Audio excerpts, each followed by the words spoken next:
મનીષભાઈ સૂર્યવંશી, સુરત શહેર કોંગ્રેસનો ઉપપ્રમુખ છું.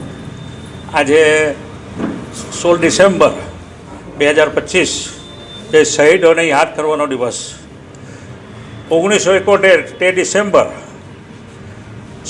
ઇન્દિરા ગાંધીજીએ રણસિંગુ ફૂંકેલું અને ભારત દેશને આકાશવાણીથી જાણ કરવામાં આવેલી કે આપણો ભારત દેશ પાકિસ્તાનનો ઉપર ચઢાઈ કરવા જઈ રહ્યો છે અને પાકિસ્તાનનો ઉપર યુદ્ધ કરીને તેઓને ઘૂંટણીએ પાડી દીધા અને 16 ડિસેમ્બરે પાકિસ્તાન આપણા ઇન્દિરા ગાંધીજીને શરણે આવીને કીધું કે અમારે કંઈ કરવું નથી, તમે જે નિર્ણય કરશો તે ખરો. ત્યારે એક જ ઝાટકે ઇન્દિરા ગાંધીજીએ તાત્કાલિક પાકિસ્તાનના 2 ટુકડા કાઢી બાંગ્લાદેશને આઝાદી અપાવી, બાંગ્લાદેશના લોકશાહી રચી. એ મોટું મહાન કામ કોંગ્રેસ પાર્ટીના ઇન્દિરા ગાંધીજીએ કામ કર્યું.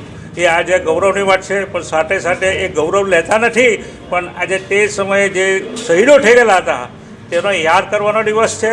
અને ઇન્દિરા ગાંધીજીએ જે દેશ માટે ત્યાગની જે ભાવનાથી જે કુરબાની આપી છે, રાજીવ ગાંધીએ જે કુરબાની જે આપી છે દેશ માટે, મહાત્મા ગાંધીજીએ કુરબાની આપી છે, તેઓ માત્ર ને માત્ર લોકશાહી અને લોકના હિત માટે અને બંધારણને બચાવવા માટે અને બ્રિટિશોને કાઢવા માટેનો એ લોકોનો એક સંકલ્પ હતો. અને આજે બી એ સંકલ્પ કોંગ્રેસ પક્ષનો ચાલુ છે.